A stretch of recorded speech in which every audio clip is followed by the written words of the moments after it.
Hello friends, income tax के cases की series में आज जो केस हम डिस्कस करेंगे वो इस चीज़ को लेकर के है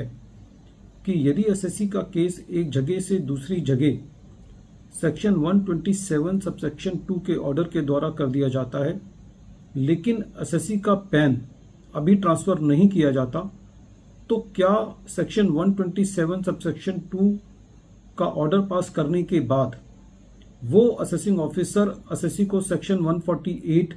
का नोटिस इशू कर सकता है जहां से केस उसका ट्रांसफर कर दिया गया है। यही issue honourable Punjab and Haryana high court के सामने एक case Poonam Sharma versus principal commissioner of income tax के केस में सामने आया और ये केस 456 आईटीआर पेज नंबर 580 पर रिपोर्ट हुआ। इस केस का जजमेंट 22 जून 2023 को आया। प्रेजेंट केस असेसमेंट ईयर 15-16 से रिलेट करता है। प्रेजेंट केस में principal commissioner of income tax Shimla ने एक ऑर्डर सेक्शन 127 सबसेक्शन 2 के मुताबिक, जो कि 15 मार्च 2022 का था, उसके द्वारा एसएससी का केस शिमला से दिल्ली ट्रांसफर किया और उसमें ये लिखा कि एसएससी का केस जो है वो 12 मार्च 2022 से शिमला से दिल्ली में ट्रांसफर किया जाता है। जब ये सेक्शन 127 सबसेक्शन 2 का ऑर्डर पास किया गया तो शिमला से दिल्ली एसएससी का पैन नंबर ट्रांसफर नहीं किया गया। उसके बाद शिमला के असेसिंग ऑफिसर ने एसएससी को सेक्शन 148A क्लॉज बी का शोकोज नोटिस 22 मार्च 2022 को इशू किया और कॉन्सिक्वेंटली सेक्शन 148 का नोटिस 1 अप्रैल 2022 को इशू किया। एसएससी ने इस सेक्शन 148 के नोटिस के against Punjab and Haryana high court के अंदर रिट पिटीशन दायर करी और एसएससी का ये कहना था कि क्योंकि शिमला के असेसिंग ऑफिसर के पास अब एसएससी का जुरिस्डिक्शन नहीं है, तो इसलिए जो नोटिस इशू किया गया है वो विदाउट जुरिस्डिक्शन है और वो बैड इन लॉ है। जब कोर्ट ने एसएससी के रिट पिटीशन को सुना तो कोर्ट का ये कहना था कि जनरली कोर्ट जो है वो सेक्शन 148A क्लॉज बी के नोटिस के अगेंस्ट रिट अलाउड नहीं करती, क्योंकि उस स्टेज तक एसएससी के अगेंस्ट कोई कॉज ऑफ एक्शन नहीं बनता। लेकिन जब कभी भी ऐसा नोटिस विदाउट जुरिस्डिक्शन इशू किया जाता है तो एसएससी की रिट जो है वो एडमिट की जा सकती है। प्रेजेंट केस के अंदर जब इस रिट की सुनवाई हुई तो जो रेवेन्यू की मेन दलील थी वो ये थी कि सेक्शन 127 सबसेक्शन 4 ये कहता है कि एसएससी का केस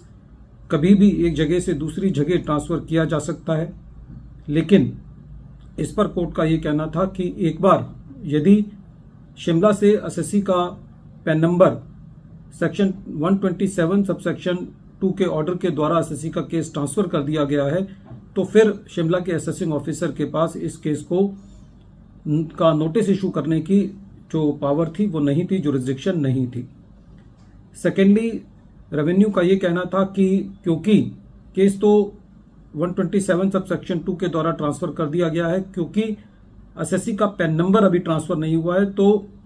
शिमला के असेसिंग ऑफिसर के पास ही एसएससी का जुरिस्डिक्शन था और वो उसको नोटिस इशू कर सकता था। इस पर कोर्ट का ये कहना था कि रेवेन्यू इस चीज की दलील नहीं ले सकता कि 127 सबसेक्शन 2 का ऑर्डर करने के बाद पैन नंबर ट्रांसफर नहीं किया, क्योंकि रेवेन्यू अपनी ही गलती का बेनिफिट नहीं ले सकता। ये रेवेन्यू की गलती थी कि उन्होंने एसएससी का पैन नंबर ट्रांसफर नहीं किया। यदि उन्होंने पैन नंबर ट्रांसफर नहीं किया तो ये एसएससी की कोई भी गलती नहीं है, ये रेवेन्यू की मिस्टेक है और ये रेवेन्यू की मदद नहीं करेगी कि पैन नंबर जो है वो शिमला में था। ये रेवेन्यू की जिम्मेवारी थी कि वो पहले पैन नंबर ट्रांसफर करते सेक्शन 127 सबसेक्शन 2 का ऑर्डर करने के बाद, और फिर दिल्ली का असेसिंग ऑफिसर जो है वो उस नोटिस को इशू करता।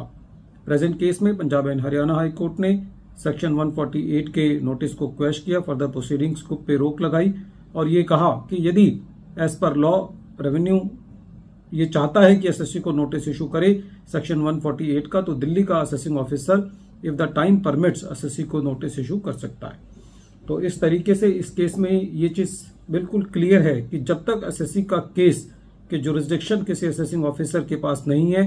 तो वो उसकी असेसमेंट नहीं कर सकता। वीडियो के अंत में एक बार फिर मैं केस का नाम रिपीट कर रहा हूं। केस का नाम है Poonam Sharma versus principal commissioner of income tax और ये केस 456 ITR पेज नंबर 580 पर रिपोर्ट हुआ और इस केस का जजमेंट 22 जून 2023 को आया। Thank you friends.